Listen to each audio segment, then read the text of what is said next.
Welcome to Warchief of Light is live, another epic night of gaming, ass-kicking, nerding out, and having fun. Hi, my name's Peebs, but you lovely people are more than welcome to call me Peebs. We're back. We're here with Final Fantasy XIV, and we got some adventures tonight. We got some bad behavior tonight. We got all kinds of fun coming up, so we're gonna log in. I know you guys sent me a bunch of videos, which, listen, when you guys send me videos, I love that shit. Like, yes, hook a girl up, absolutely.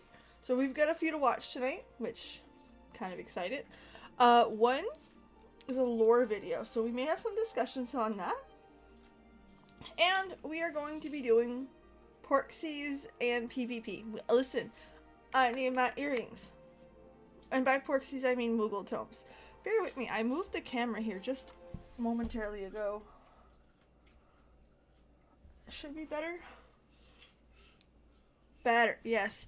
I hit it while I was putting the light on, and I'm like, shit. So, it's okay. At least we didn't see anything silly. Oh yes, I'm in my farm. How nice. Alright. That's nice. So, hi. How's everyone doing? I hope you're having a great night. So, we're gonna have some fun tonight.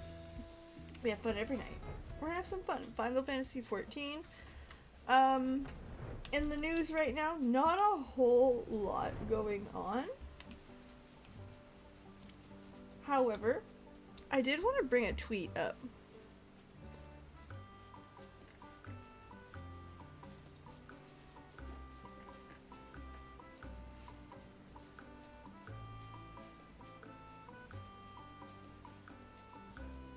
Okay, so look at this.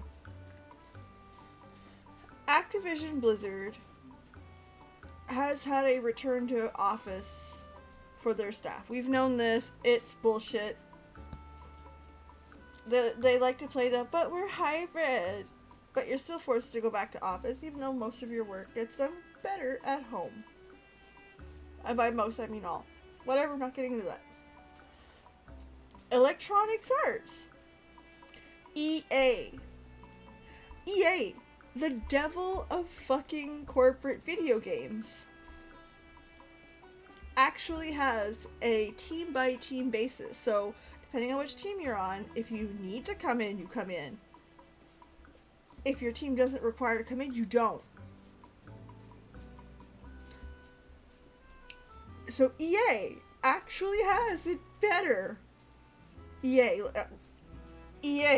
has it better than Activision Blizzard. I didn't have that shit on my bingo card. I'm not gonna lie to you.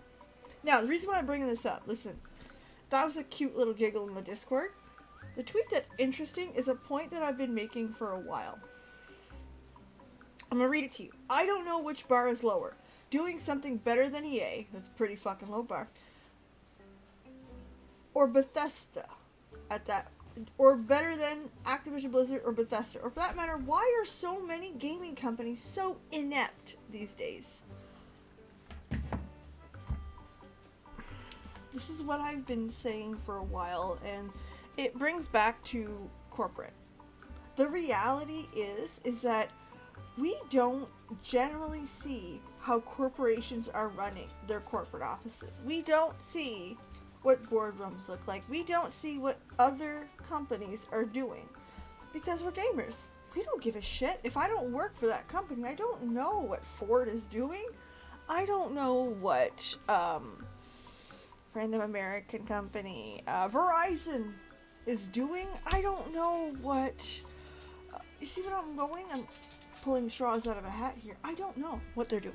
I have no sweet fucking clue what they're doing. Because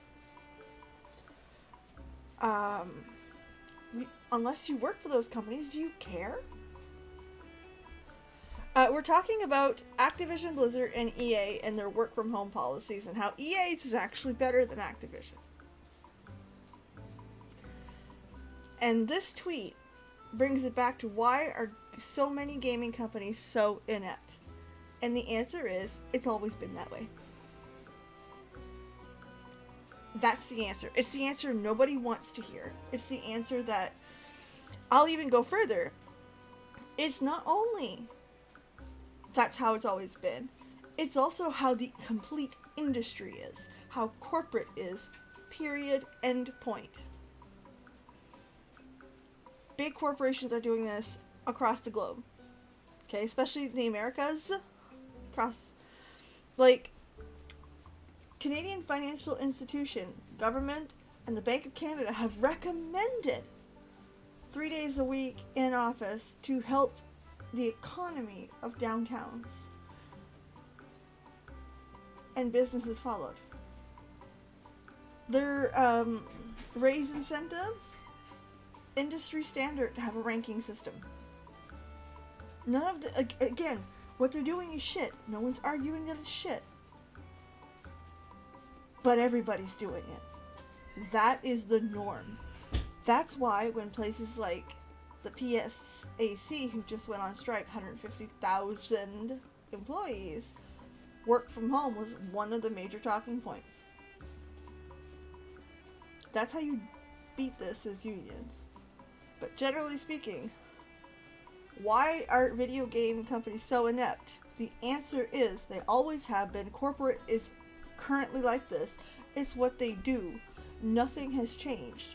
We only care about it because we like games. We like gaming.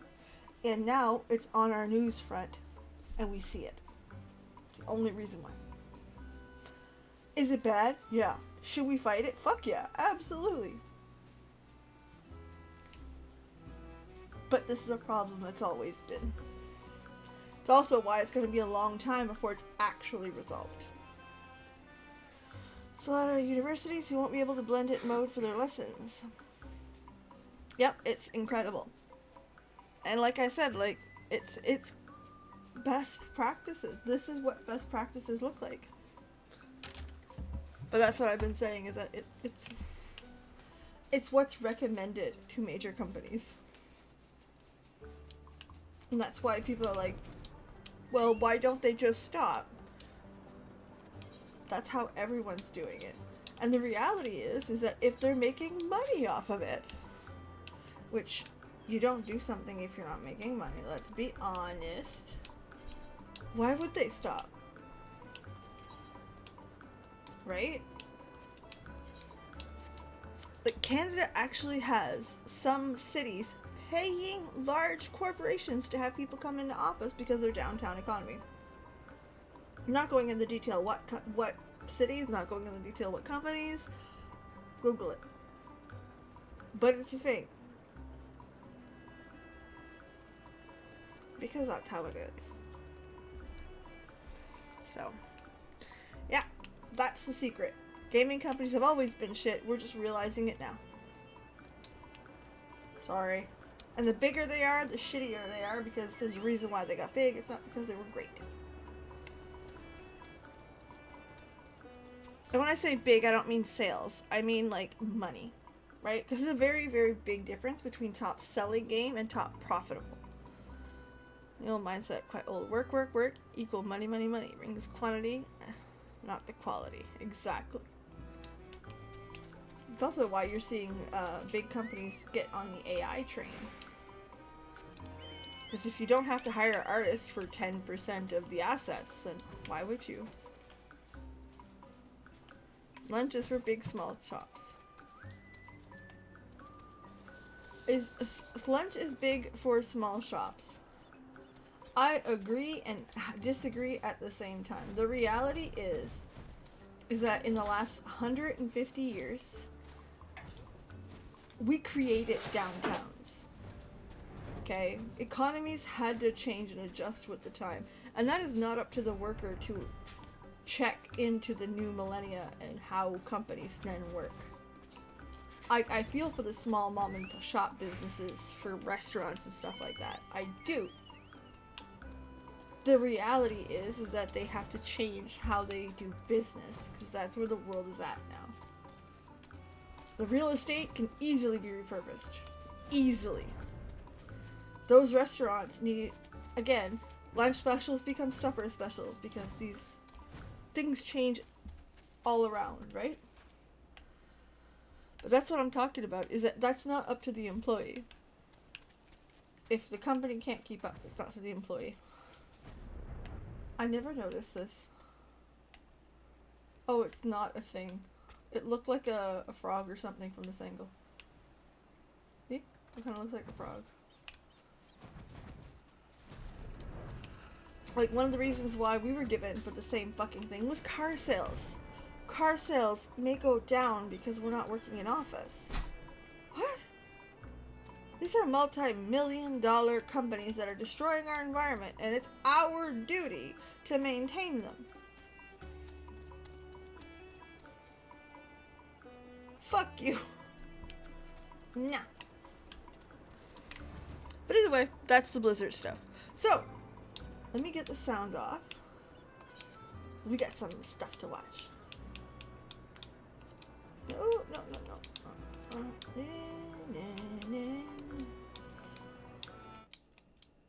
Okay, so, listen, we're gonna go to the Discord. Which we love the Discord. All kinds of fun shenanigans goes on in Discord. Plus, you guys send me the best stuff. So, I've got 1, 2, 3 videos. One looks like a short. Okay. I'm gonna save the larger one for the end. Because that's what looks cool. I think that'll be a good discussion. So, we're gonna go with the short first. I'll have to pause it real fast because I want you guys. Nope. I'll move you here. Alright. Turn some volume up so you guys can hear it. Should be good. We ready? The volume on. Does it matter who wins the argument? Yeah, it matters. I want to win. It matters, but what matters more is fairness. I don't care. But if you try to win, it doesn't matter. But what matters is, who the fuck are you to start an argument with me? Does it matter who wins the argument? Yeah, it matters. I want to win. Mother. Love it, love it, love it.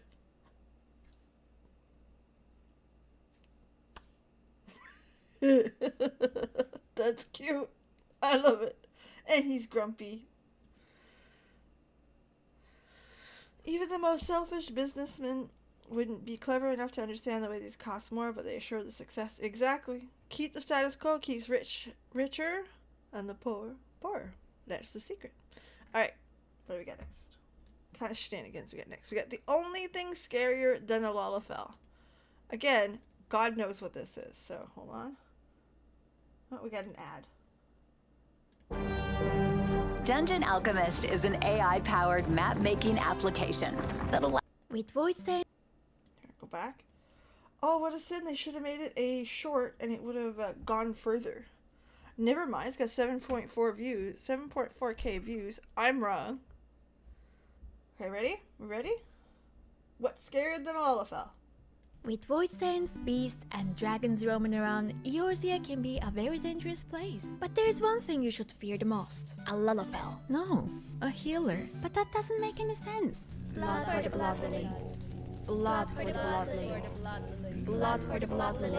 Blood for the blood lily. Blood for the blood lily. Should I be worried? No, you should be running. Really, really fast.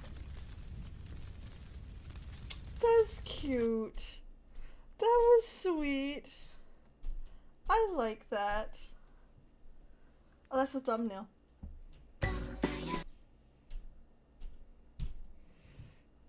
Okay, let's see what else we get. This one looks like it's going to be a longer video, but again, I don't click on stuff. I don't have time usually. But I like watching stuff, so I kind of just do... Oh, 11 minutes. It shouldn't be too bad. So this is one that I thought we would have a discussion on, so go. So I try to save this stuff. So here we go. Final Fantasy XIV has unresolved plots. Let's go. Final Fantasy XIV is an MMO that has been regarded as having one of the greatest stories in all of gaming. And let's be honest with ourselves. That's quite the promise, as there are tons of tasty stories out there for all sorts of players to enjoy. And yet, despite its praise, there are certain aspects of Final Fantasy XIV's writing that people seem to overlook or entirely ignore for one reason or another. Plot threads that the writers have left hanging for literal years for no observable reason other than they forgot about it. But we're not here to beat a dead horse. Jokes involving things like the Heart of Sabik are low-hanging fruit. Since we are thorough lore nerds, we'll make sure to delve deeper into the story than that. So my friends, today we're going to address some of the plots in Final Fantasy XIV that were either left unresolved or handled in a way that left many people immensely confused. If there is a plot that I didn't address that you felt wasn't entirely wrapped up, be sure to let me know in the comments after the video. But, without further delay, let's begin. Number 1. The Ascians. It feels strange saying that the Ascians plotline isn't entirely tied up after everything that happened in Shadowbringers and Endwalker, but it's true. Within the plot of Final Fantasy XIV's MSQ, we fight and kill many Ascians, but there are some that should technically still be alive. These unknown Ascians are named Pashtarat, Halmarut, Duodelaphon, and Ultima. However, there is a fifth Ascian that has confused many people. Her name is Emeroloth. But here's the thing, she should be dead. Emeroloth is one of the 13 named Ascians we learn about in A Realm Reborn, but she doesn't get much screen time. In fact, the only real screen time she gets is when she should be dead. The last scene where Emeroloth makes an appearance happens in patch 2.3. However, she died in the events involving Galuf Baldessian and the Isle of Val. We learned about the Isle of Val disappearing in patch 2.2. Yes? It's discovered that the entire reason the island disappeared was because Galuf Baldessian alongside his friends cast it into the livestream in an attempt to kill a primal called Eureka and the Ascian Emeroloth. Indeed, they did defeat her, causing her spirit to immediately rejoin the ethereal realm and deny her the ability to reincarnate. It turns out, you don't need White Auracite if you defeat someone within the livestream itself. And yet, Emeroloth appears in patch 2.3 anyways, leading to tremendous confusion. Now and then, I've seen some people suggest that the Ascians just replaced her right away. But this idea kind of falls apart when we acknowledge that they never went so far as to replace the other Ascians when they died. So we can likely just chalk this up to being another oversight by the writers. What's not a mistake are the red masks hanging from the hip of one Gaius von Belsar. Gaius has 2 red masks on his belt, which all but confirms that he fought and defeated them. However, he never confirms that he used a permanent method to slay them. Which, as we know, if you defeat an Ascian without something special like White Auracite, it's a temporary victory. But let's say, for the sake of debate, that he did permanently slay them. That still leaves 2 named Ascians out there that the MSQ has done nothing with. Where are they? What did they do during the events of Endwalker? Who knows? All I know for certain is that if we ever do learn what happened to them, that knowledge will be really, really late to the party. But it's food for thought, my friends. I'll pause it right there. We'll talk about it. Because, see, I knew that there were more Ascians out there. How many? My memory's not that shit hot. But I knew there was more Ascians out there. And I knew that this is a possibility for further plot. Also, Final Fantasy XIV's writing team have been very open with the fact that they leave loose ends on purpose. So that you can unravel it further later down the road. Which honestly is a great MMO style of writing. Don't finish your main plot, but the side plots and characters, leave them open on purpose. Don't leave them on the cliffhanger, but they do that very well in this game. So again, the Ascians I was aware of, did not know how many. and did not know about the female Assia. That one was news to me. But again, I haven't done Eureka, so.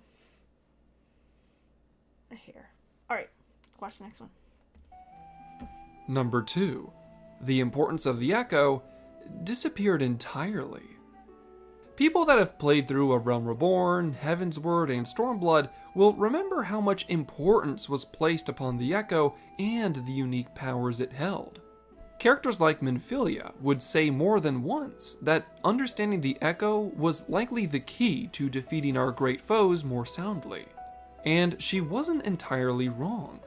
Even characters like Xenos would eventually have an entire speech dedicated to the power of the Echo.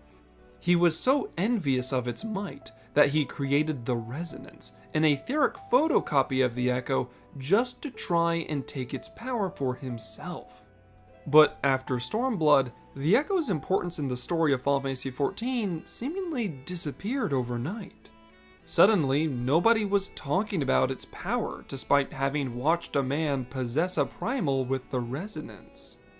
After the events in Stormblood, the Echo was more or less regulated to being just another plot device. It only ever really activated whenever the writers wanted the player to get a glimpse into the past for the sake of the plot. In fact, it was around the time of Shadowbringers that the focus became more about the power of the Blessing of Light given by Hydaelyn. It was thanks to the Blessing of Light that we were able to contain things like the power of the Light Wardens and so on. Not only that, but with the retconning in Endwalker giving the primal resisting powers of the Echo to the Blessing of Light, the Echo had essentially become useless.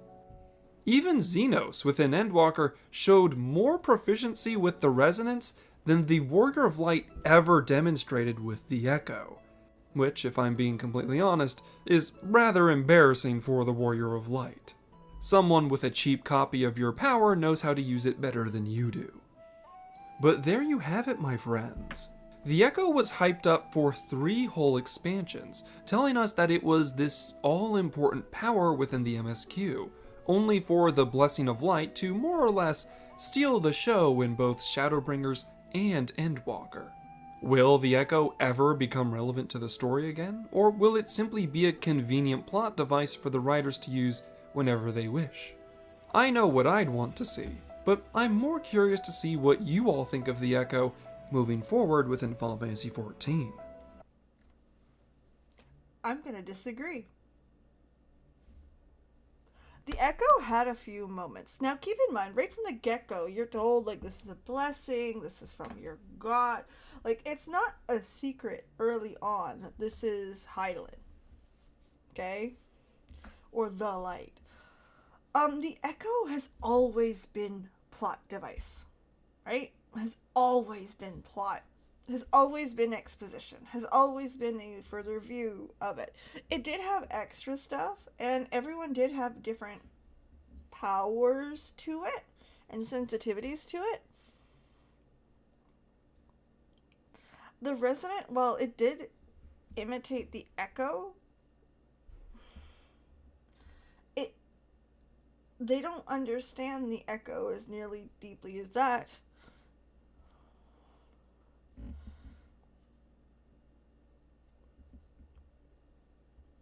But again, it was 99% just plot. The Echo was super powerful. Was it? It gave you a few, like, you didn't get tempered. That was massive. Which, again, most of that stuff that was even shown in this video, where you stopped in front of Lakshmi, you didn't get tempered. That's what the Echo gave you. And it was a power that a lot of people had, but didn't use very much. Right? Like, even if what Xenos had created was more, I think that's what it is. To me, the Resonant isn't just the Echo. It is very much Magitech. It is very much everything that he could possibly put into it to become bigger, better, whatever. And I think, I really think that this one's just looking a little bit too deep. Now, this is reaction, right? This is me thinking on the spot. I'm sure if I think about it later, I'll have, like, the examples and stuff like that off the top of my head. But off the top of my head, I have to say, like, it doesn't seem too deep to me, right? To me, it's not unresolved. It needs resolve. Like, you know what I mean? I was never that interested in it to begin with. And then having these, it's always been exposition. Basically, if you could replace Echo with Y'shtola, it would be the same thing. Pure exposition. Pure plot-pushing devices. And with Xenos dead, like, yeah. Yeah, you can almost chalk up your strength and power now to your experience. So, to me, yeah, this one's no. This one's I'm sorry. The first plot point, yes, listen, we got people out there. They could be fucking with people. They could turn a whole new leaf. They could be the genie vacationing in Florida. You know what I mean? There's a lot that you can do with that. This, I think they may have realized they went a little too far into it. And then exposing the light and Heidelin for being a primal and all that. And us realizing that the light can be as bad as the darkness. I don't know. It's not that big. It can stay as a plot device. Number 3. The inconsistencies in some of Final Fantasy XIV's story. It shouldn't be surprising that there are things characters have said and done within the MSQ that have left some players stumped. For example, Ramuh in A Realm Reborn acts very differently from the other primals we encounter, and even has a crystal of light tied to his arc. When questioned as to why Ramuh was so unique, the developers said that they would eventually explain everything later on, and yet that day never came. In fact, it has yet to be addressed for near an entire decade. It's 10 years, dude.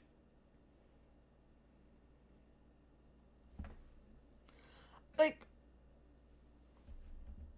there are going to be plot holes. Absolutely. Because remember, they are leaving some on purpose, right? To go unravel later. But also, when you make an MMO, while you have the goal to be a 10-year MMO, the reality is that the plot for Heidelin and Heidelin's ascension and all that stuff was not written, was not even thought of, wasn't even in the cards. Like, they had no idea what they were going to do with Heidelin. They had an idea for the arc and they moved it, but to have the amount of detail to include them like that, probably not. Today, could you unravel something because he's a primal that is no longer tempered or whatever the case may be? I'm sure they could find something. But back then, we're talking ARR. We're talking, they hoped this game was going to be revived. They hoped they could make it last 2 years, not 10. It's fine. It's fine. It's not that deep. But that's not all. Different characters in Final Fantasy XIV will have dramatically different tones and lines depending on the language you play the game in, leading to mass confusion in some cases. Some of these differences are innocent, like how Haurchefant is less horny in the English translation. Next, there are more noticeable differences, like how Migardzumer came off as a complete jerk to some people when you first meet him. Then you have really bad examples, like the scene in Shadowbringers where Urianger tries to explain astral and umbral aether to the player. Depending on the language you hear this in, his key words are completely different. And honestly, my friends, the more you break down this cutscene, the more it becomes an absolute mess. Some kind of communication error happened when they were making this scene, and I really wish I knew what happened. But I digress. You'll never hear me saying that the work done by the translation team is easy, because it isn't. No, it ain't. And, like, I don't even like the fact that he brought that point up. The reality is that meaning in different languages is incredibly different. Tone in different languages is incredibly different. I don't know what languages he's talking about, but this is translated from Japanese first and then moved down the line. By the time it hits French, it's been translated twice. You've lost shit. You lose shit the first time it's translated. And just to give you an example, business French and regular French, this one sounds like you're an asshole. Where in English, business English and regular English, more it sounds like I'm gonna shove in a bunch of stupid ass words to make me sound important and keep a friendly face while I say it. Could you move to the next slide? That ain't it in French. In French, it's quite, the tone is very, it's at a point very aggressive. And that's just, they're normal. And that's just the examples of languages I know. So to sit there and say, hey, look, this one cutscene that you watched once was very different language. Fuck yeah, it was. Fuck yeah, it was. Fuck yeah, it was. Of course it would be. And honestly, I didn't get half of the shit that they're talking about in that cutscene. Because that was an info dump. Right? That was a moment of, hey, I'm going to give you a lot. And that kind of works for Urianger, right? Urianger's character is the kind of guy that if you would ask him, hey, what's the plot to the latest Batman comic? He would go into these ridiculous stuff and not be able to give you the grand lines. So it kind of fits. And no, you're not going to remember everything, but that's kind of the point. I kind of wish that they would have added more jargon just to keep you mixed up on purpose. Because again, that's more realistic. But again, I don't think that this is a big point. Okay? To me, language is opposite. Same thing like having Hilchafon more horny in Japanese. That fit in Japanese audience. It didn't fit as well in English-American audience. Makes sense. They reworked the afterlife as well. During Vanilla Game, they never mentioned Rebirth, just added souls. The final destination was the Ethereal Sea. Exactly, because they had no idea where it was eventually going to end up. Or maybe the narrator understood death as permanent to the Ethereal Sea at that time. But again, those aren't massive losses of plot points because your understanding changes across the game. I'll take like a lot of stuff in like World of Warcraft, same way. Shadowlands even existing as it does didn't make sense because of how the system worked. But you can't have a game last 20 years and you not know, and everything you said day 1 matches day 20 years in. You had no idea it would become that thing. Again, when they wrote ARR, this was a sinking fucking ship. They were like, save us, Yoshi P.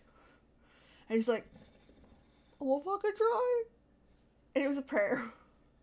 It worked. Listen, we loved the game. There's nothing wrong with the game, but to hang on to every word in ARR that hard is doing some work. Cobalt versus Fulton. Not sure I get the reference, Jonathan. I'm gonna keep... I like this video, because I like the discussion. I can't tell you how many times I've seen native English speakers struggle with the English language. So, imagine being responsible for making one-to-one translations for an entire book's worth of dialogue. It is an unenviable task, for sure. However, this brings me back to my point with Ramu. Whenever the developers were questioned on these inconsistencies and what they mean for the lore and future of the game's story, we got the same answer. That they would reveal and explain more at a later date, and yet we're still waiting for some of these answers.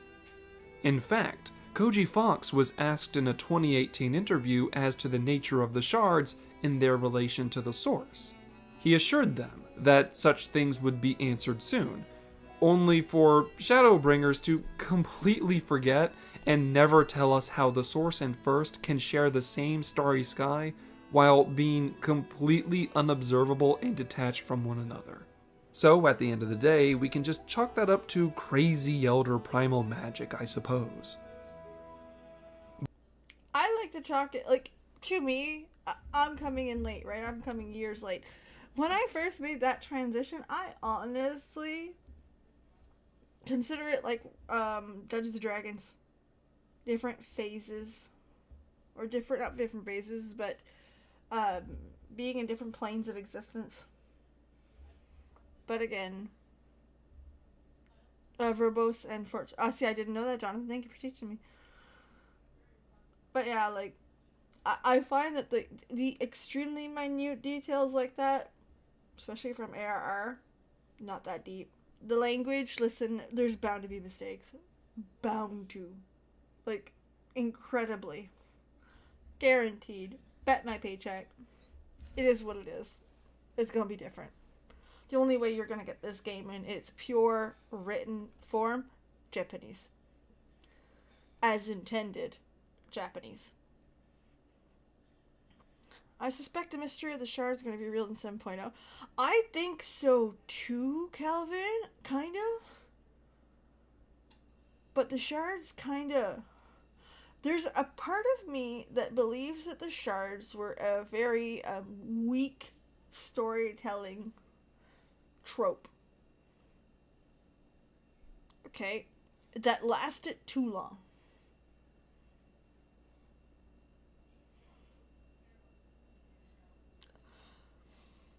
That's gonna ruffle some feathers, and I'm sorry, but when you play ARR as a fresh, never touched this before game, it's very tropey. It's very, second we were collecting shards, we had to collect so many. Very, very tropey. Very, very, like, you know what I mean? Like, you knew what was going on when it was going on. Like, think of Ocarina of Time. Like, you do. So, even, to me, if they could have dumped it completely after ARR. The fact that we still revisited it. So what they do with the shards later on, if they might be able to create something excellent. I think there will be something coming, because again, looking at the different planes of existence and stuff like that, I think it'll be really fucking cool. But right now, I think it'll be interesting. But the actual, like, the diamond shards that they were giving out, like, an ARR and shit like that, I thought that was weak, personally, at the time. Again, I just thought it was a very regular story. Didn't have, at the beginning, ARR is a great RPG. Very typical.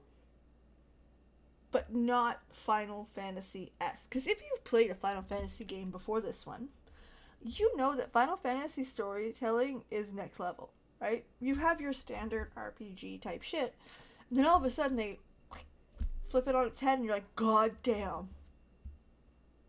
Oh, okay. Plot twist.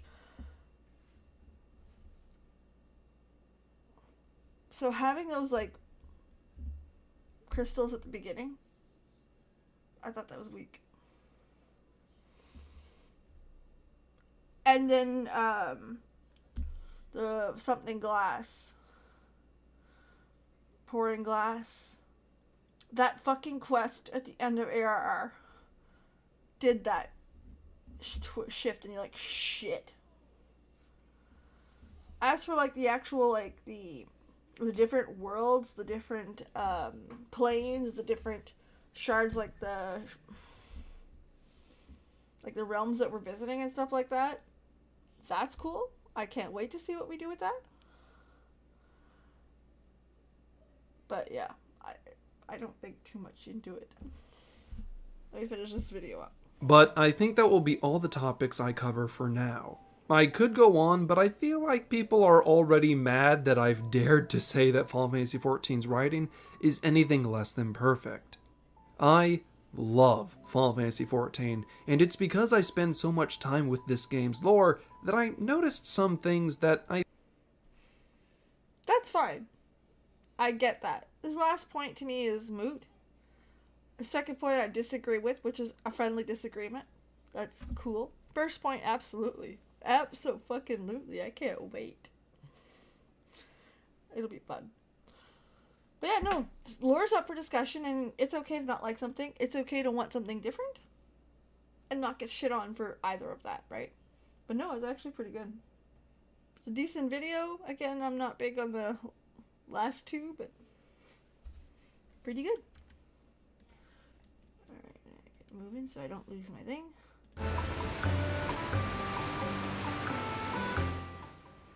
Turn the game volume down. Oh shit, I didn't put it in my reaction mode. Oh, fuck off, you. Oh well. Okay, back.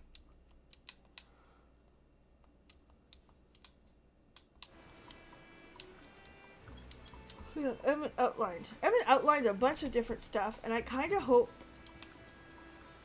that none of it gets done, at least for 7.0. For no other reason than to fuck with the players. You guys want a twist? Y'all didn't see it coming. I kind of like that. That's boss move. But I'm the type of person that likes that kind of stuff anyway. So yeah. A plot hole for me that I want them to finish unraveling is I want Y'shtola to die. I know I'm asking like the worst, and nobody will like that answer. And I'm very much aware that no one will like me for that. But I very much agree that I'm sorry. I'm so sorry.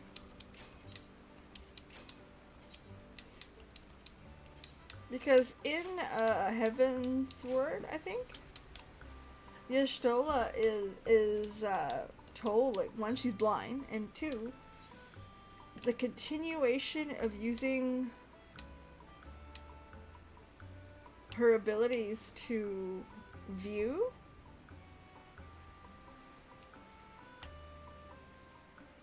to view the world would be her death. They warned her that's how it'll go. You know what I mean? So I'm waiting for that plot point. Not because I've got a hard on for death, but I really want to see how they handle that. I want to see how they maneuver a move like that. It's a big fucking move.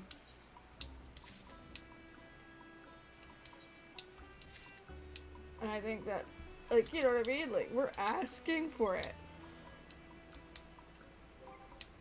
Well, they predicted her death, right? They told us she would die. Like, they wrote it that way. And I'm not a big fan of killing off every character. Not killing off characters is lazy writing. You give everybody plot armor. But the opposite's also true. If every character is gonna... If you feel like every character is gonna die when their stories are done, you don't care anymore. Grey's Anatomy. Right? It's at a point now where if someone dies, you're like, oh cool, they got a new job. Whatever. But they'll be back somehow later when that job doesn't work out. Like, you lose that impact. Like, the Red Wedding worked because the Red Wedding was the Red Wedding. And then later down the road, when Daenerys died, you're like, saw it coming. You see what I mean? You lose it. The reason why I say death to Y'shtola is just because they predicted it. They said that the consequences of her actions would show. Another really cool plot device would be to have her go to the First, or find a way to the First, knowing that it would cost her, I don't know, her ability to see with the ether. Can you imagine that? How she's been getting by is taken from her. Not because I want to see her blind, but I mean, think about that. What she used as a crutch is no longer there. And then she's got to learn how to be in the arms of Runar. So again, it would still be a win-win.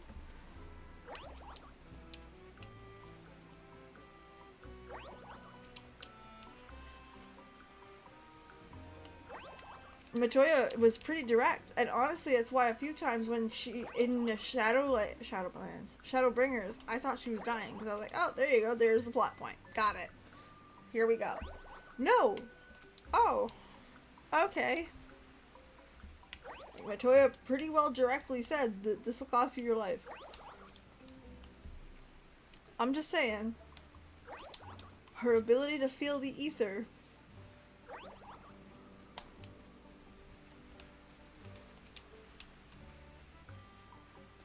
Or at least see with the ether. Would be excellent to watch her lose. Because again, she's still there. You can still refer to her, she's still intelligent. But to have her rely on other people rather than herself would be an interesting story as well. And you could move her on. And that could have been like the consequences of going back to the first. I don't know, I'm making it up. But that would be a good way to move on from that character without being offensive to what she is.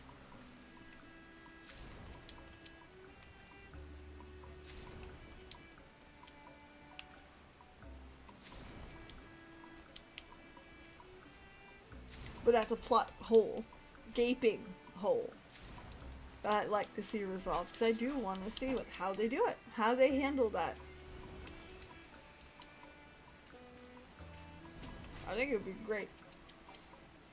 Piss a lot of people off, but I think it would be great.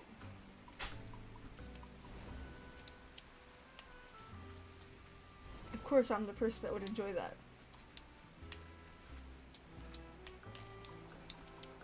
But yeah, Final Fantasy XIV storytelling is excellent. There's not a question or doubt that it's excellent. I love it. But yeah, no one is perfect, and a game that has been running this long is gonna have errors. But yeah, I definitely didn't like the well, it's different if you translate it. Oh, no shit.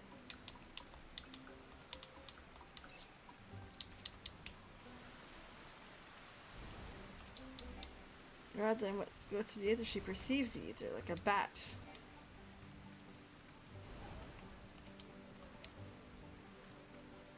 You're right. Absolutely. But I'm just saying, you know what I mean? Like, I'm not saying for her to lose it, but that would be a really good way to change that character fundamentally. And still be able to retire her. But should you need her, she's not far to go, right?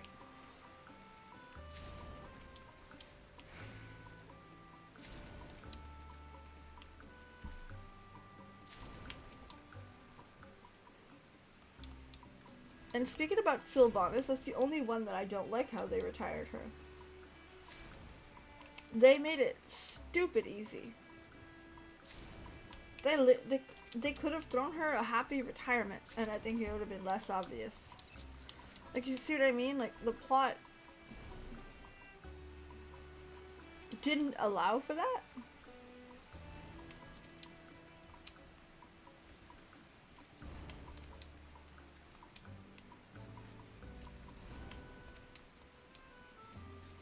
So, I don't know. As the plot hole is the definition of the ether life force, how they interchange them. It is infinite to restore, but finite to destroy the site. But yeah, that's definitely part of the plot hole, because that's what Matoya had said. If you continue using the ether, it'll be your death.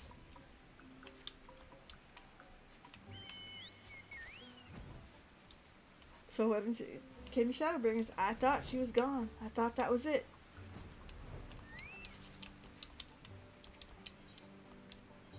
I really did. 100% did. Just gonna get some money. Baby, I got your money. But restore zeros. Very interesting. I would love to see Zero. I'm not even sure what to do with Zero. I'd like to see them in our party, generally speaking. Own life forces sustained it. I don't know. But definitely a plot hole.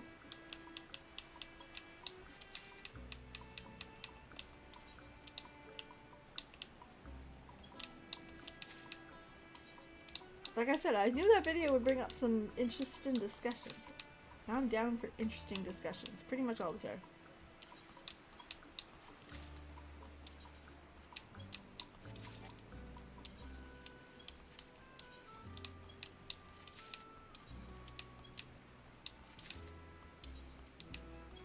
I have a feeling we're replacing someone. I hope so.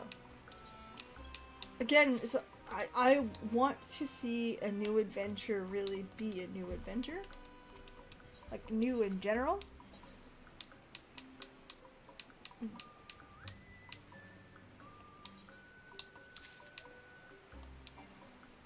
Oh no! I'm so close to having all of it.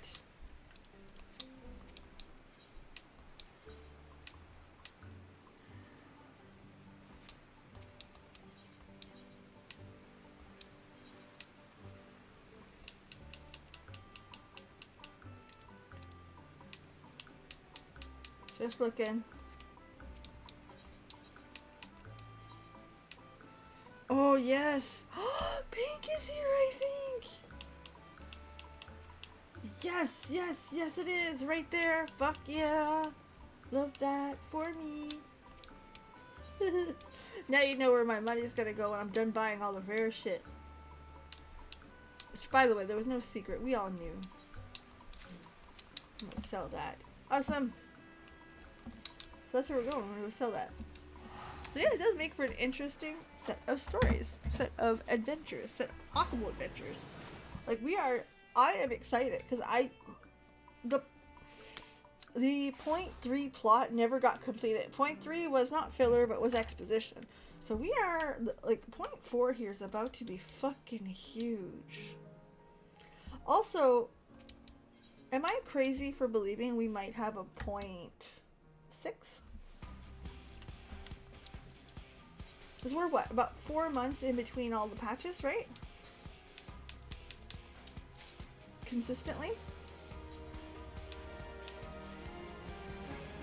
So that means we should be 9 months away from an expansion.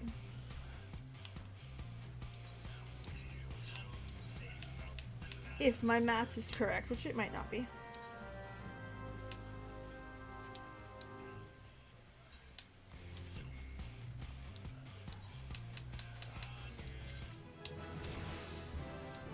Do.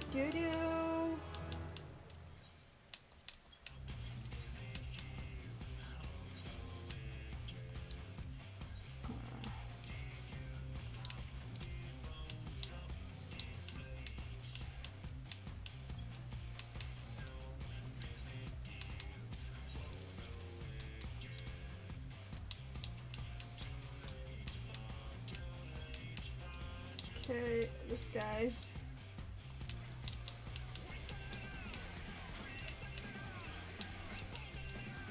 Ah!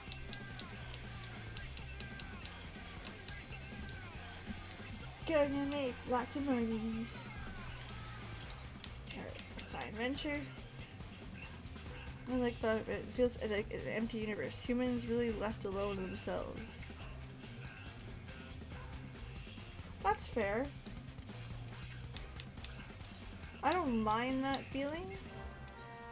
It all depends. Hold on, I'm gonna turn on my, like, heat pump.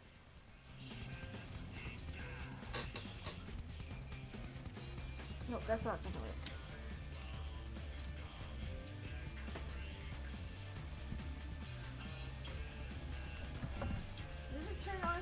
Hold on.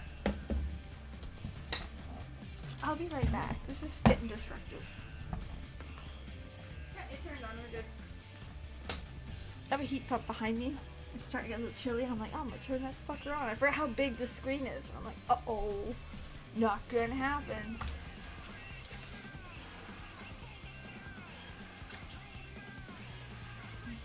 Ah! Starfall! Ah. So anyway.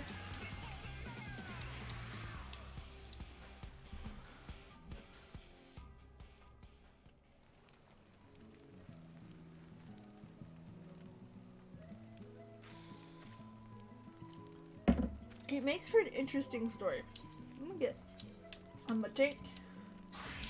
Let's get some runs in.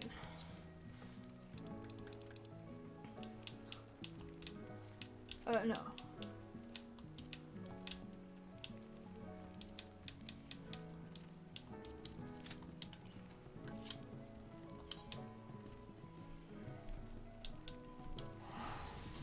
But yeah, like it makes for an interesting subject for sure. Definitely here for it. I'd also like. I'm low-key interested to see where Warcraft went with their story. I've been like wanting to play it, but no time. We got to level like 63, 64, and like I want to say we're at 3rd zone. Like we didn't make it very far. Let's be honest, we did not make it very far, which is fine. And I would also.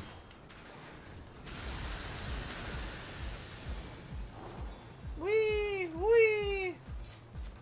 Little peepee! Wee! Wee!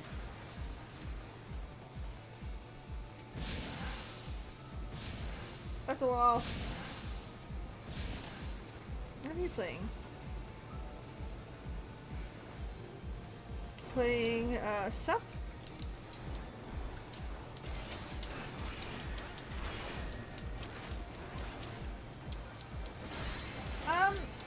It depends, because the reality of what I've seen on Twitter is that most people that bitched about it continue to bitch. Okay, listen, you're never gonna please everybody, and Warcraft's I hate this game.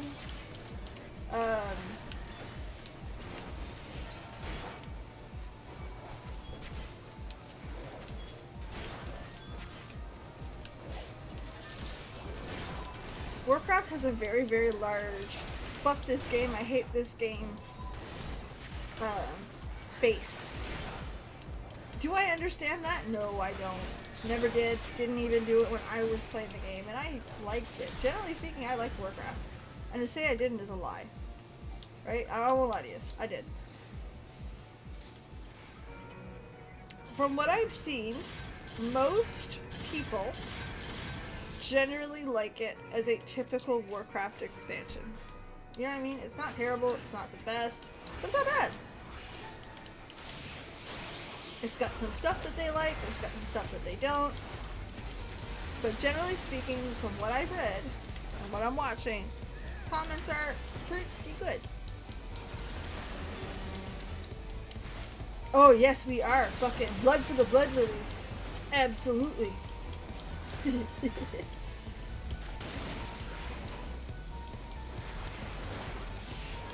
There is a level of people that'll be bad no matter what, alright? That's just, there's some things that'll always be that way. And that's fine, right? But then there's stuff that are legitimate. Like, for example, they released a item on the item shop for $8. Okay. You can get it at the shop, the item shop, fuck, I don't remember the name of it. The trading post between September and December. Like, that's a choice. Not a choice that I would make. In fact, I would probably make the opposite choice if it was me. Sell it on the item store after people didn't get it. Right? But like I said, that's what Peebs would do.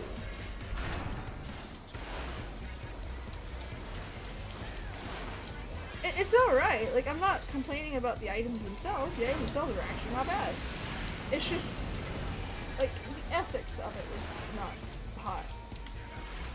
Which, fair. Good point. I agree with you.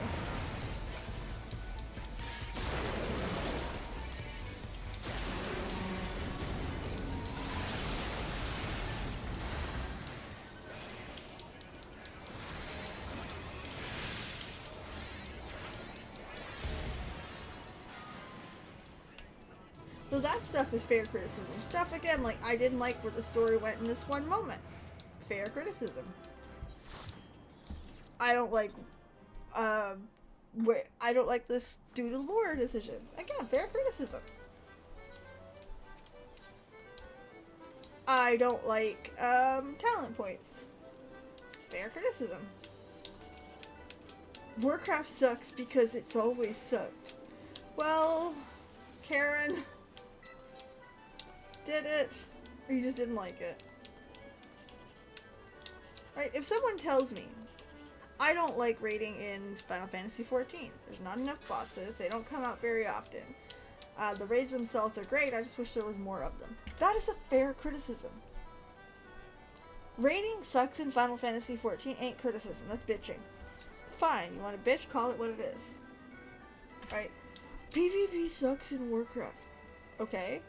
What sucks about it? What's going on? What are your thoughts here? Like, you know, a little bit more than that. Can't just leave it there. Starfall, the thing I don't like is it kind of feels a little underhit. Remember, this is because it's Activision Blizzard, you tend to not have that additional grace. Because, for example, if Final Fantasy XIV did that and said, hey, listen, this item will be available in-game later, but only at a Moogle Tome event. Players would be fucking running for it. Oh my god! Or they'll wait for the Moogle Tome event. They'll get excited, or they'll buy it right away. Right? Because they have the faith in the game and faith in what's going on. With Blizzard, not so much. How often will they pull that kind of bullshit? God knows with them.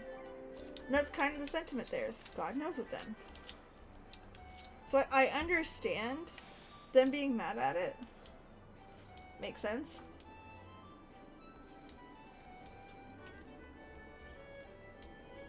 Like, I get that. I do. That's not me. Like, I won't... I try to call a spade, and I try to, you know, what's fair criticism, what's not. If someone says, again, and we use rating in Final Fantasy XIV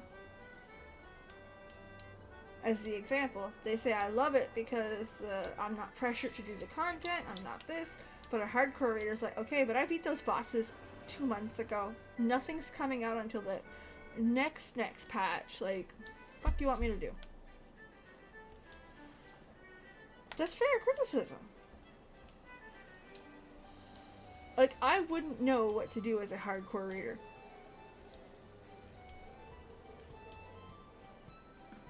Here's another good fair criticism. Raiders in World of Warcraft used to go hard and not know when the next tier was coming. They asked and been like, what the fuck? We want a roadmap so we know. They made the roadmap. And they're like, okay, cool, I know when my next raid is. I got this much time to beat this boss. Some people prefer that outlook, right? Well, it's not just about touching grass, right? Some people, that's why they play, right? They get excited because raid content's out. They can go hard with their guild or FC or whatever. And if they don't have enough content, then their game is just, well, it's great for 2 months. And then not so great. It's okay to be like, I wish they had more. I wish they had more of this. I would like that. That's cool. Doesn't mean they have to implement it. Here's an example. I wish they had more dungeons with small side stories attached to them that had nothing to do with MSQ.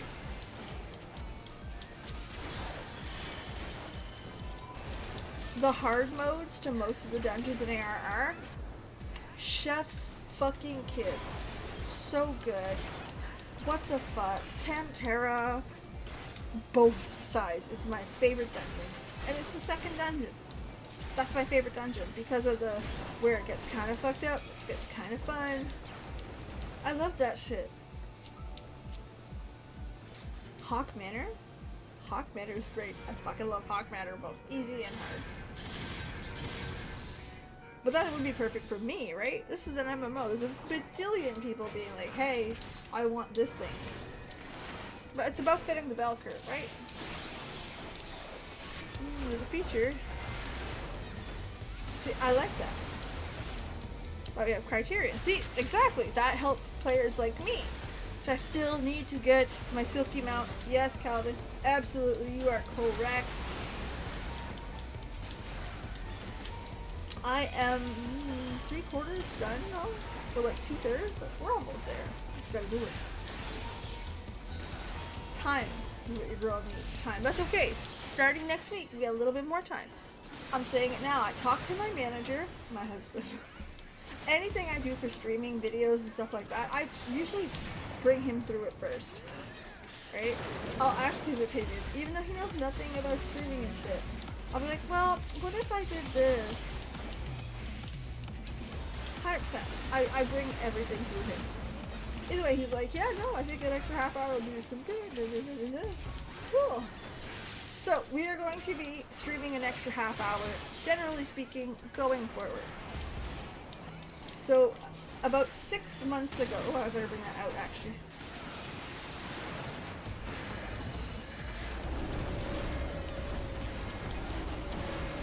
So, about 6 months ago, 6 weeks ago, my streams were 3 hours long. Okay, from 6:30 p.m., 7:30 p.m. Eastern to 10.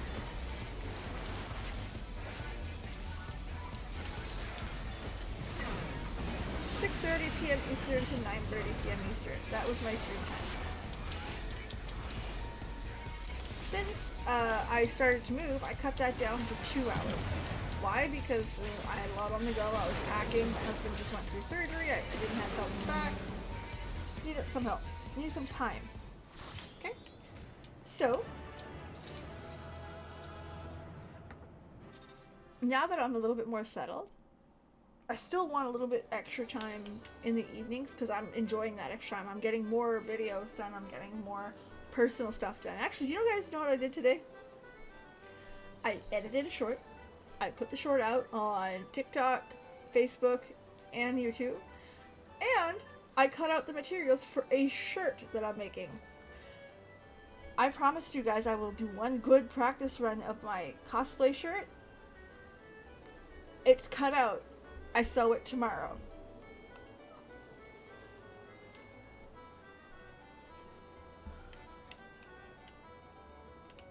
So I'm excited.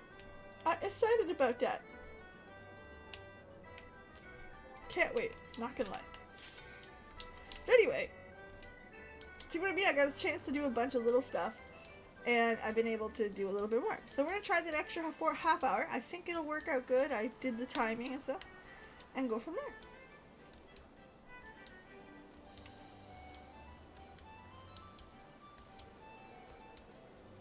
How is your mother's I have not touched it. Actually, here, let me show you. Hold on. After this, I'll show you. Whee! Go, go, go, go, go! Power Rangers! Mighty Morphin Little Peebs! So anyway, I'll talk about the project. So basically, my mother's like, hey, sew me something. And I'm like, you want me to just, listen, I only learned like 6 months ago. No, it's an easy project, I assure you. And I'm like, great, I like easy. She asked me to sew her a clothespin apron. Apron that holds clothespins. My grandmother had made these. My grandmother is not a big sewer. She knew how to hem pants. She knew how to quilt, sew shit in a straight line, and that's about it. She didn't make garments. Okay? So, she made her these things, and they've worn out. Okay? Like, she has 2 of them, and they are worn. I'm gonna show you it, and you're gonna be like, Jesus Christ, that is janky. It is. We're aware that it is. It's not great. And that's alright. But she asked me to make her a new one. And I looked at it, I'm like, it's only like 4 pieces. I can do that. So that's what I'm gonna be doing that this weekend if I've got time. I've got, like usual, I've got a few things on the go. I hope so. I want my head padded. I like that. Plus, I'm short. If you guys didn't know this, I'm 5'2". Like, I don't reach the top shelf of anything. Applying patches. See, that's how I knew how to sew. Like, I can fix a pair of pants. I can dart a pair of pants. I can hem a pair of pants. That was the end of my knowledge of sewing.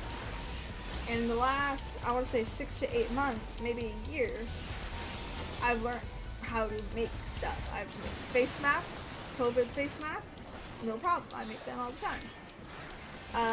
I made purses, which I thought was pretty fucking cool, not gonna lie.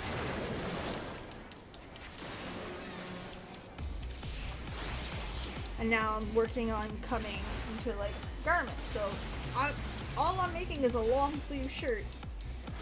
Because that's pretty much what Julia Chai wears, a long sleeve shirt, right? Over a skirt. So that I can do. That's why I was excited about that project, because it's tiny, it's easy. Got the more high-end WoW raiders bawling their eyes out doing the MSQ. Suckers. Your turn, bitch. I'm kidding. Oh my god, I'm kidding. I love it. I love, like, a lot of people are like, oh my god. No, I love it. Listen, we get to share a game that we love. We get to share, like, the stories that brought us to tears. We get to share them with people that never thought that they would ever experience stuff like this, and they're finally getting a chance to learn a little bit more about what gaming can also be. Because once you're a high-end raider, like, as much as you like doing that, there's nothing wrong with that. You don't spend a lot of time doing a whole lot else other than gearing, raiding, because that's hours. This is a chance for them not only to decompress, but feel things. You know what I mean? Get the media, bring you to feel things, to really, again, get lost in a story and fall in love. And I like it. I love it. I love watching. I'm not big on watching people cry, but I like the idea that we can share this, right? And that people are starting to, or new people are coming along and bringing on new audiences that have never seen this before. Listen, more people to play with is never a bad thing. I love it. Have you become... No, I have not yet, Starfall. I am very much I can sew a straight line. And I'm starting to be able to read a pattern. And I'm starting to understand, okay, this goes here, that goes there. I think I can make it work. So, I'm warning you, like, trigger warning if you guys don't like dirty old stuff. Okay? You ready? You've been warned.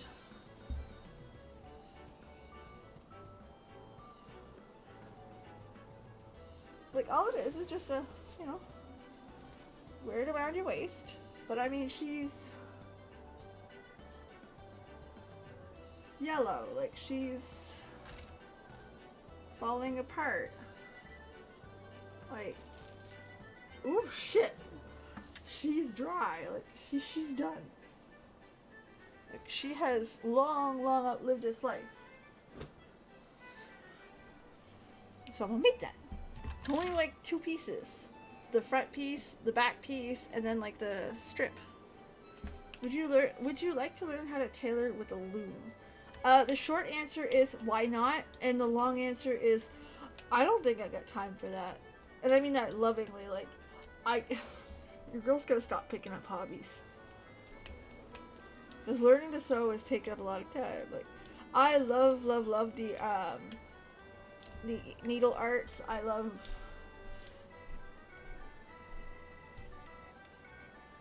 that underwear. It's not underwear. That's the strap that goes around. Like, you can tie it around your waist and go outside, because your clothespins go in there when you hang your clothes up on the clothesline. But she's seen better days. Like, she's literally like, yeah. She definitely needs some help. So I gotta help my mother make that.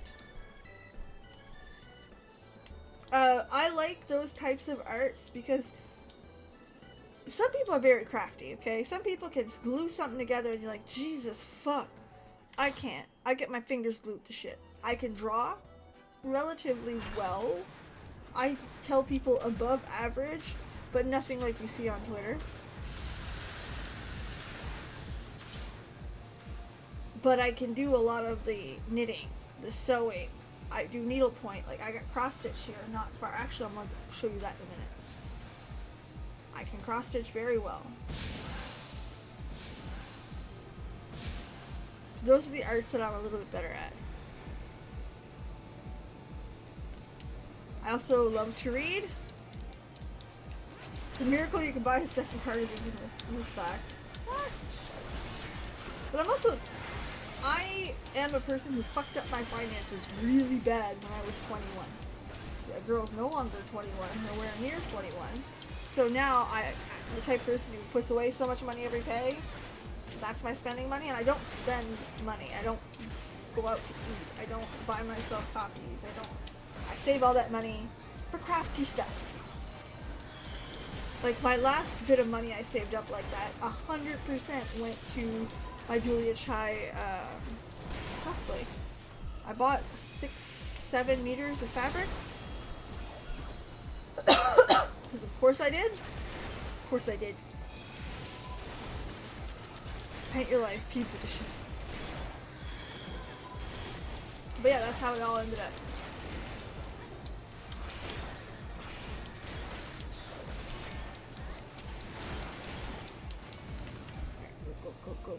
Go, little PB.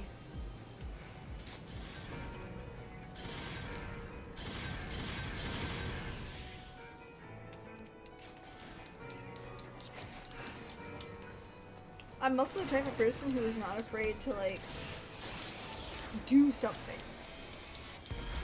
Like, if you spend 10 minutes a day on something that'll take you 100 hours, very quickly you're 100 hours, you're 80 hours in.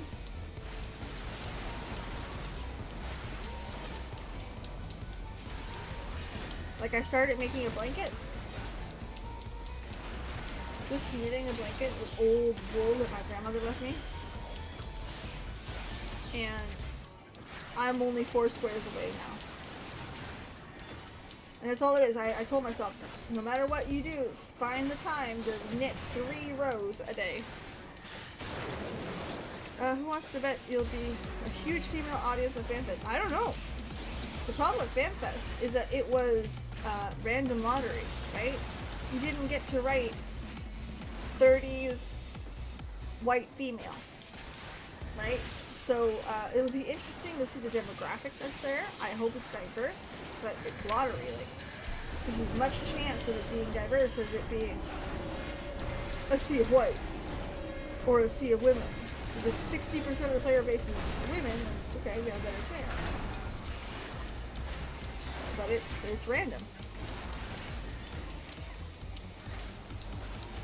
My bigger problem is I don't want there to be too many men.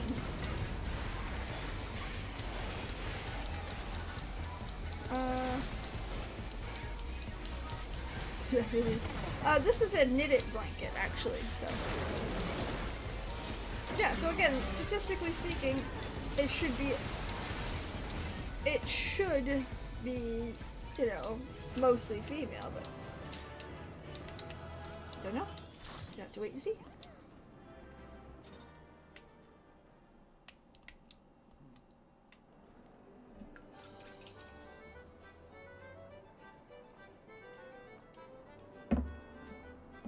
Finally finished that energy drink. That's bad. How much does I have? 38. Oh no. No. Not even close. You're just gonna have to come in this weekend and just grind. Just fine. I like that. I don't mind that. A cup of coffee? Like, let me be extremely honest when I tell you that a cup of coffee and grinding out stuff is actually pretty fun. Do do do. Do do do do do.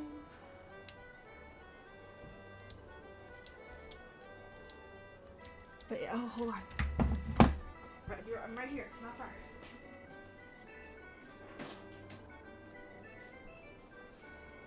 I think I've showed this before, but we've got Ysera, actually. That's all needle point. Don't look at it too closely, but you know.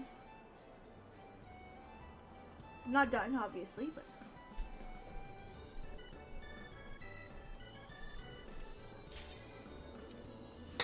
Yeah.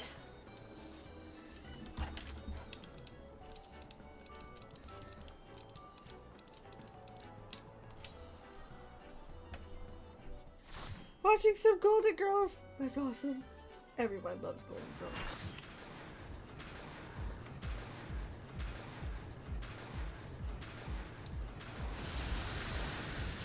I need to finish that Ysera, then get it framed.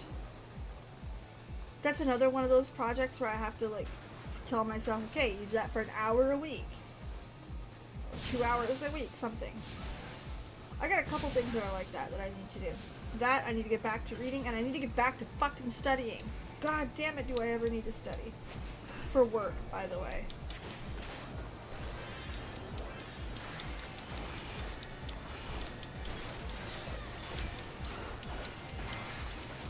Because your girl wants to climb the corporate ladder a little bit. I don't want to climb it to the top. No one wants me, no, I don't want to climb that bitch to the top.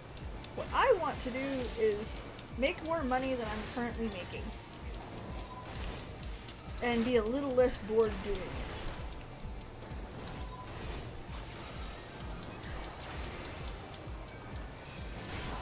That's all.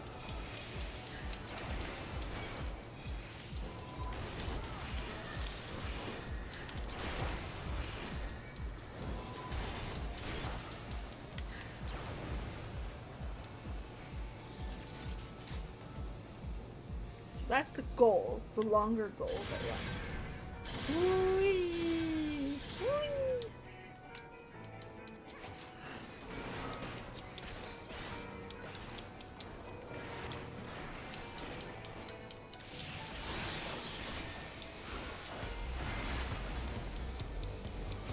Ageless Hearts. Oh, that's sweet. I like that a whole lot more.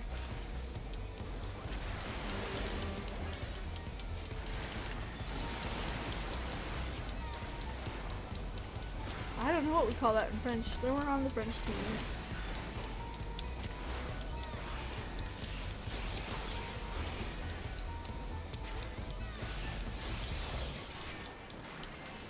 But then again, what can we expect? French TV most of the time sucks. Like growing up, it sucked. I'm sorry, like say what you want. It sucked, okay? Because we didn't watch it.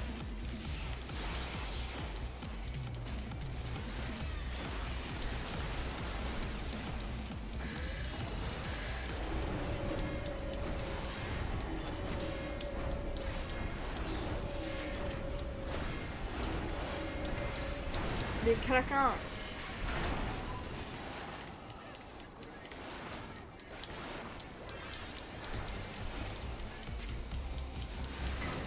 Yeah, that don't make sense. Not in Canadian dialect anyway. I would not have caught that.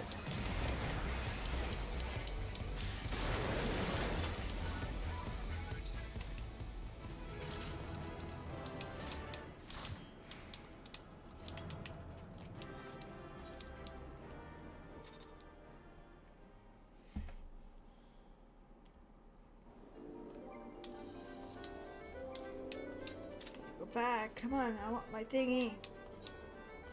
I also might get my level soon-ish. Still got a while to go, won't lie. Yeah, French TV sucked. French TV is only good now. And a lot of the problems that French TV has is that French Canadians are obsessed with French Canadians. Now, Canadian media have laws on how much Canadian media needs to be shown. Carré des dames. Could very well be. Congrats, Calvin! That's awesome! That would be great. Honestly, awesome. Only thing I can tell you is that don't get your hopes up. Not in the negative way, but like, I have been this close to a house a few times now in the last 2 years, and it leaves you pretty fucking bitter fast. So, you know what I mean? Always have a, I'm not gonna get it, but I'll try attitude. I think you'll be getting a little bit better. This was a title that was given in Belgium. Makes more sense there.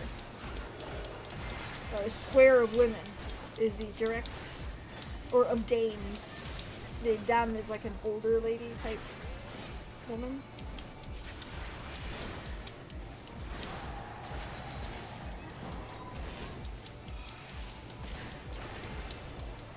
Yeah, Canadian media is forced to show so much Canadian content. So if you have, like, in the hours of television, there has to be so many Canadian shows.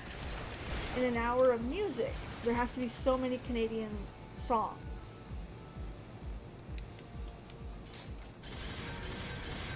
It's law. It's to help, because we're right above the USA. So if we didn't have that, our radio would be inundated with American stuff, and Canadian stars would barely get a chance to shine. I'm starting to switch early. Hard to find a seller. There's a home inspection. Absolutely. Absolutely. And I don't care what the market looks like, get an inspection. Like, absolutely get an inspection.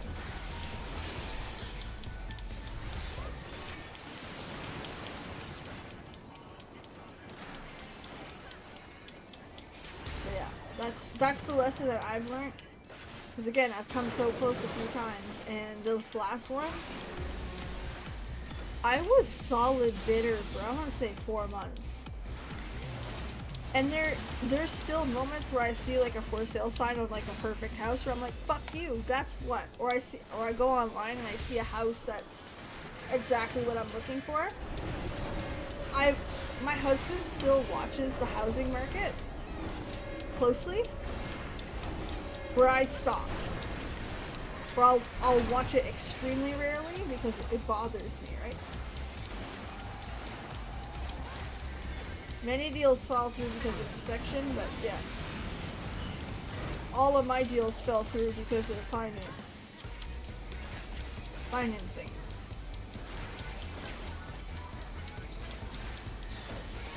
Once even after being pre-approved.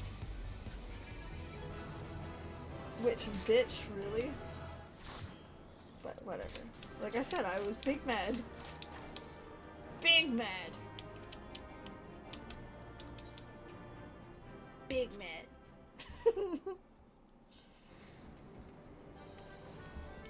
And I have no problem admitting that I was big fucking mad, right? Like, no problem. Doesn't break my heart. I get it. It took a while to...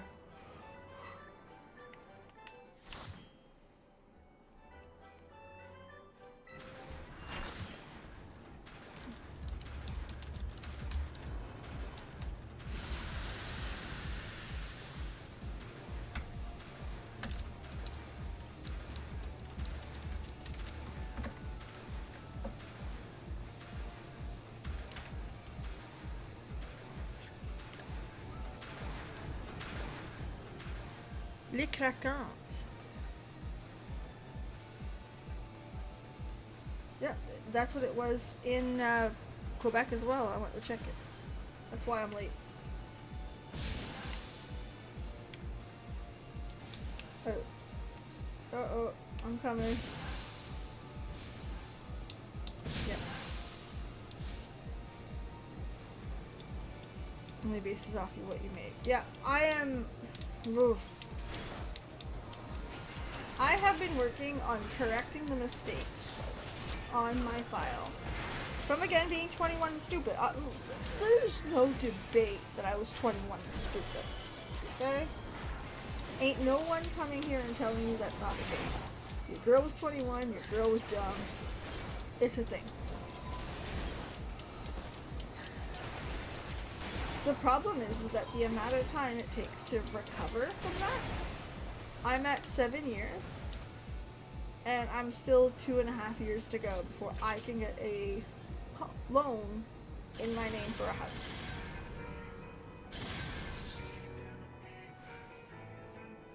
Regardless of credit score.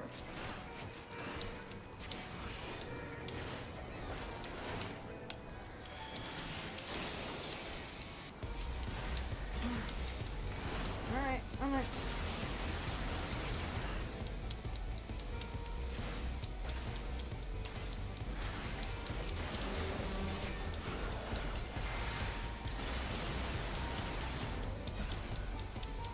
So it's one of those too bad moments. And right now we're kind of faced with the like very real, very what the fuck that next year we may not get a home at all, right? Shut up, bros. I love it. It's how it stands right now. Is that my husband can get a house loan in a year. 10 months. 10. He cannot get one before. And again, this is regardless of credit score, regardless of down payment. Okay?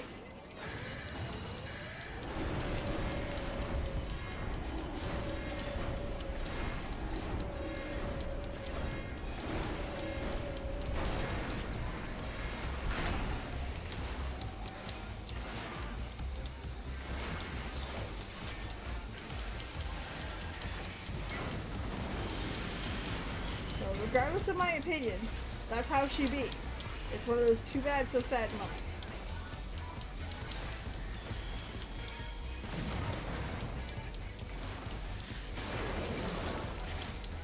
Have a great night, Starfall.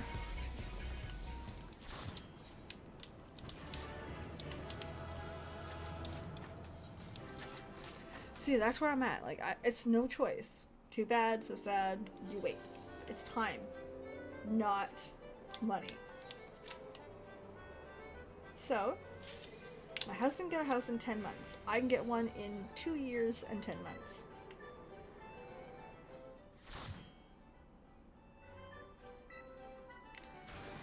The problem that we're facing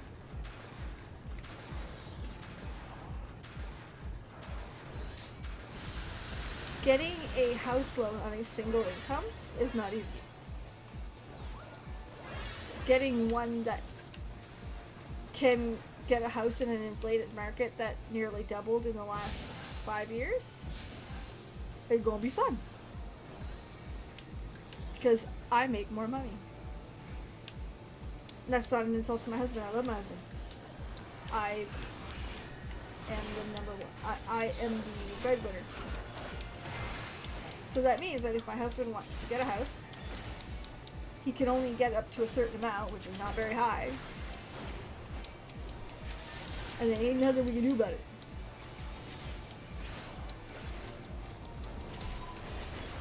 Nothing. So, in a year from now, we're gonna hope and pray some cheap-ass houses come on. And hope that they're ugly. Because I can handle ugly. I can handle something that needs renovations. I can handle the stuff that, you know, needs a little work.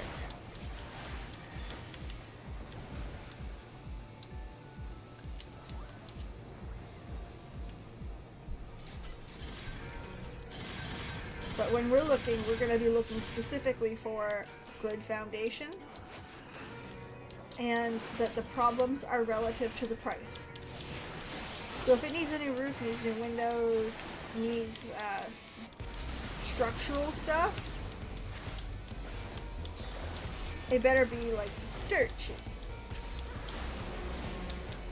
if it's something that,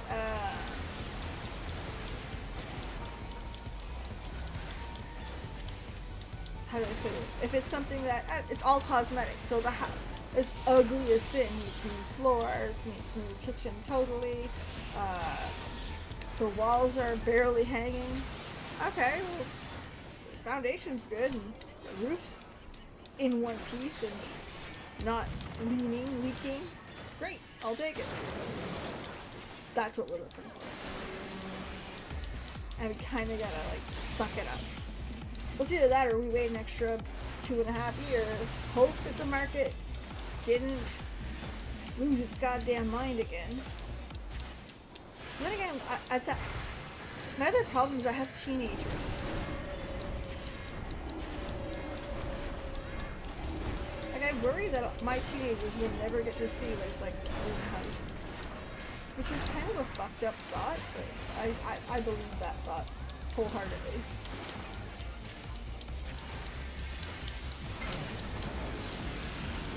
Like, John Oliver, at the beginning of his piece on Homeowners Association, literally said, if you're born in 1988 or later, you're never gonna get a house, so it's okay. Watch this video instead. And I was like, fuck you, ass.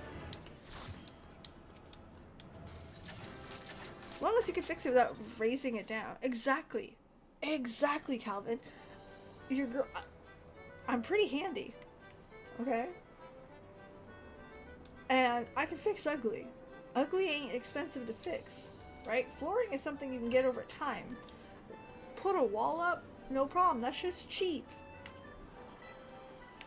Basement's not done? Cool. I can do that. Especially if it's relative to the price of the house, right? If this thing's going for 150K and there's some work to be put into it, okay. I can afford to do that. That price? That's kind of where we're standing, is trying to find. Anyway, that's 10 months away. I don't want to get too ahead of myself because, again, I don't want to hurt. I don't want to get hurt again. It hurts a lot. I don't know if you guys noticed, but I'm almost level fucking 90.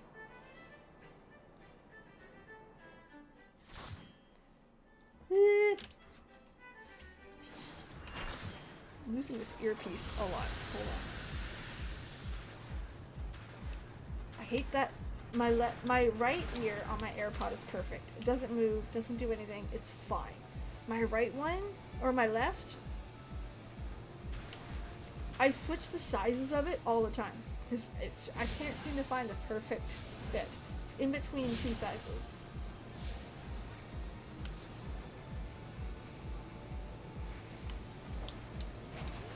And sometimes it'll be good, like it's been good for a few days at this size, and now I'm like, oh, why aren't you staying in? Why are you like this?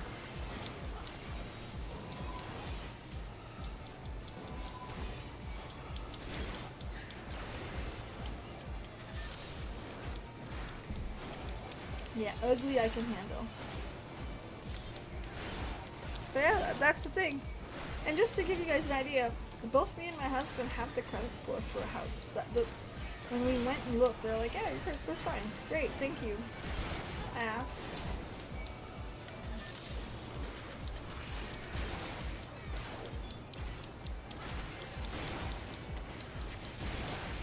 Dude, I didn't even pull it off of you. What the fuck? Oh, why would you turn your taunt off? Why are you like this? I only turned it on for the ads.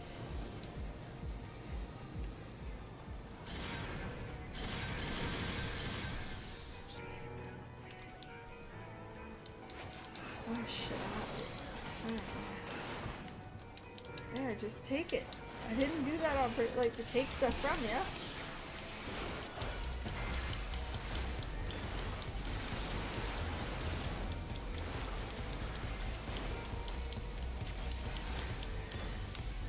Yeah. And I have the down payment. I'm sitting. That's the other like heartbreaking part, is it's not a financial thing. It's not because I don't make the money. It's not because the money's not sitting in my bank account.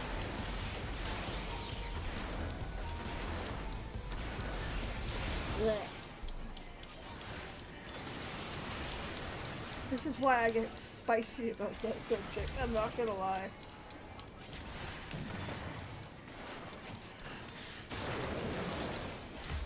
I've got Gen X to boomer parents. Like late Gen X. Super early boomer. And they're like, well, you can wait it out. It's fine. Listen, by the time you were 30, you had homes. Listen, you have actually never rented in your life, and you're minimum wage. So fuck off. Actual conversation I've had with one of my parents.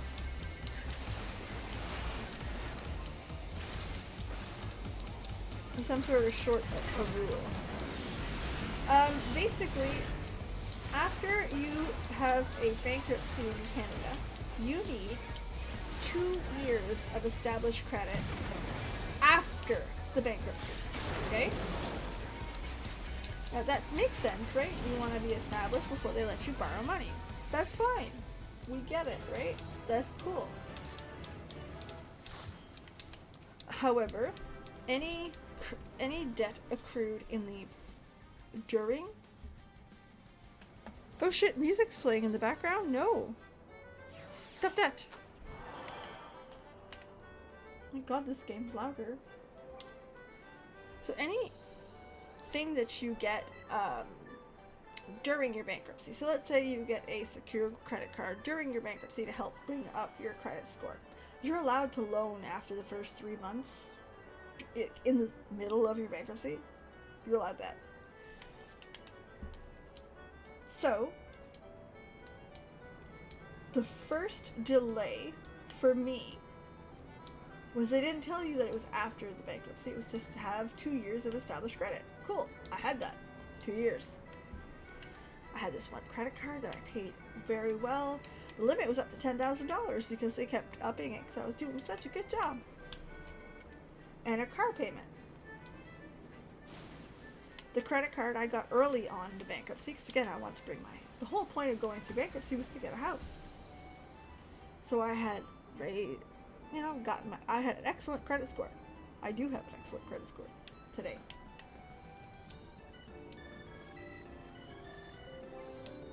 So that's how that went. And they were like, yeah, no, that don't count, lady. Why?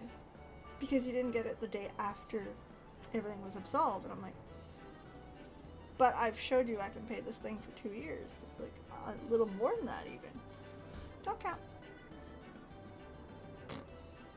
The second loan that I had on me was a car. I got a month before the end of my bankruptcy because my car died and I needed the car at the time. Both of those didn't count, so I couldn't get anything.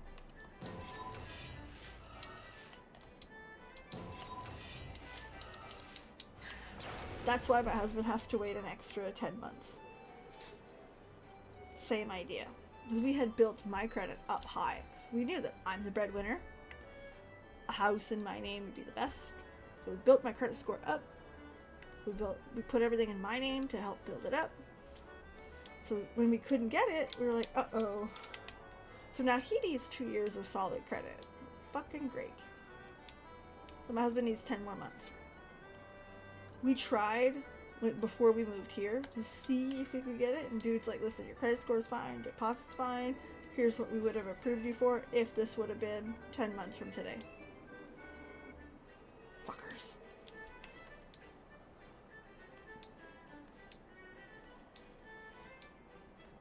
So that's where we're at. We can't borrow for a house. I can get anything else I want. I mean, there's a brand new car in my yard. Brand spanking new, $28,000.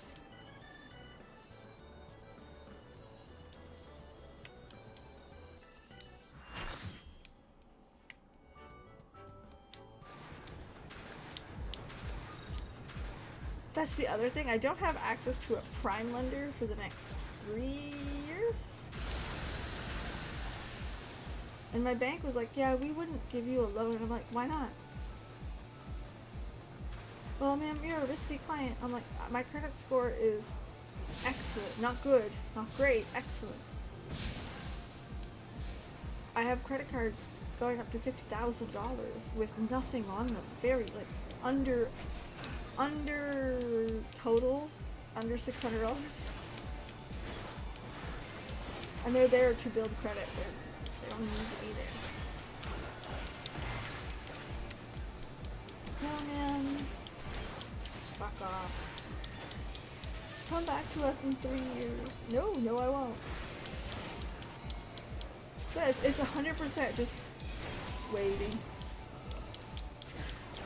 So, children, if you are under the age of 30, you are watching this, and you are looking for some financial advice from a random streamer. Not sure if that's a smart move, but we're not gonna get into that. Alright, you want to carry them? Cool. If you are financially fucked, and it happens, okay? It really happens. Like, don't beat yourself up over it. It happens. 21 and stupid, it happens. Plus, they don't exactly give you the tools to not be 21 and stupid. Instead, they're like, hey, you're 19. Would you like all of these loans? Your frontal cortex isn't even fucking developed yet, but here, take $70,000 with the debt. So yeah, it happens. You fuck up. People fuck up all the time. The best piece of advice I can give you is fix it immediately. The moment you notice that you're in too deep, fix it. If I would have declared bankruptcy at 25, I would have a house today. I would have a beautiful home. One worth a lot more because I would have gotten it before this fucking housing market shit in Canada. I would be fine today. But yeah, just get your shit done. Fix it. There's no shame in it. Get it done.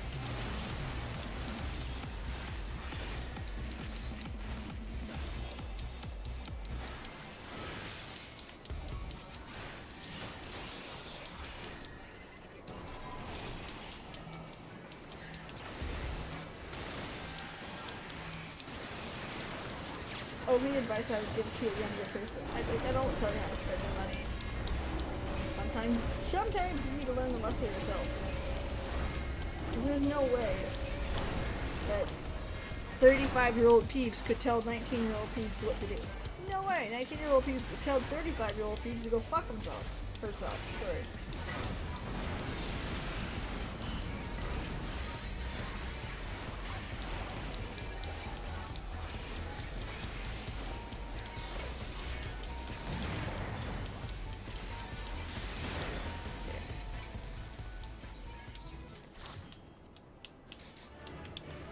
But yeah, the minute you notice there's a problem, get it fixed. Get it resolved. Right away. You're good. You're worth that. Do it. I'm doing one more real fast. Just so I can be on the other side of it, where we're like, only this many more to go. Also, look how close I am to level 90. Only 500,000.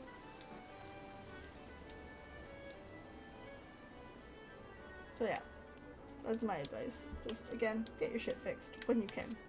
There's no shame in getting it fixed. If that does mean declaring bankruptcy, it happens. You'll be fine.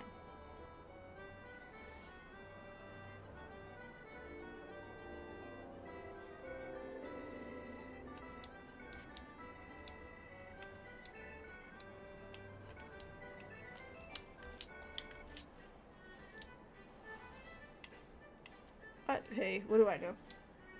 Just a person who fucked up pretty bad at 21.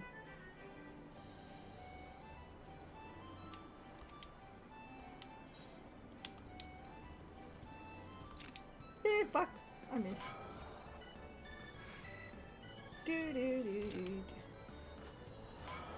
This is kind of embarrassing. Everyone look away. Look over there!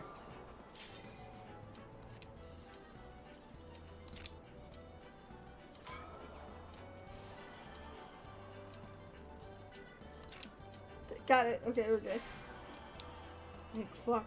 It's starting to look very scary for me. But yeah, what a... That's the goal. We're hoping for a ugly house.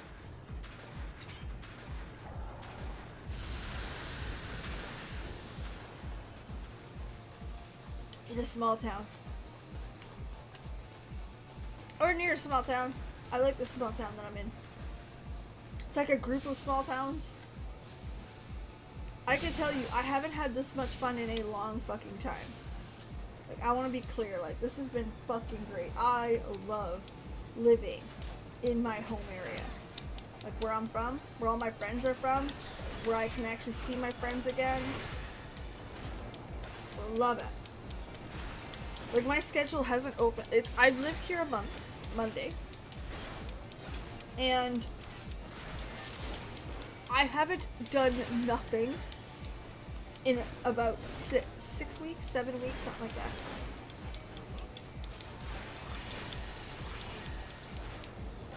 Because even, like, while I'm doing nothing, like, where I was living before, I was packing and stuff. So, like, I haven't stopped doing shit. Like, I have not...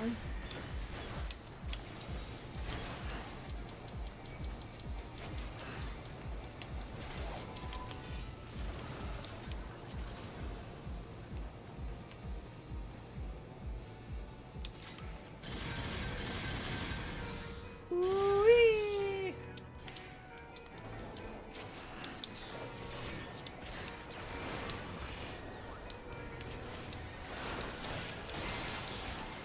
So yeah, like I have not stopped. I've had board game. I'm up to 3 board game nights, which fuck yes.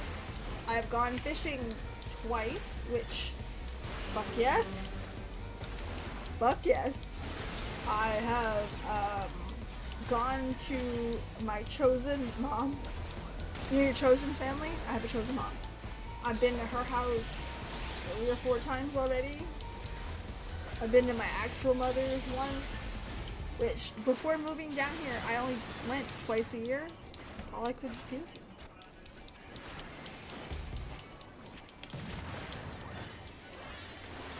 I was planning a day, and you know what I mean? It's a lot.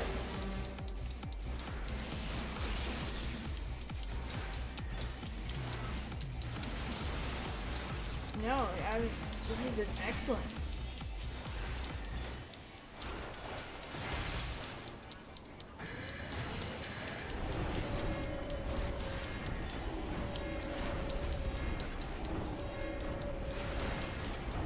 Okay.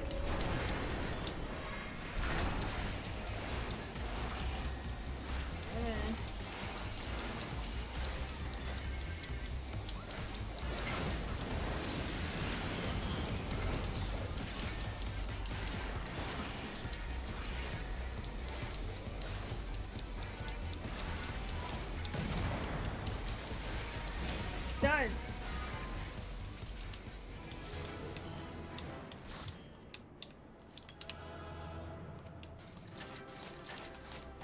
Awesome.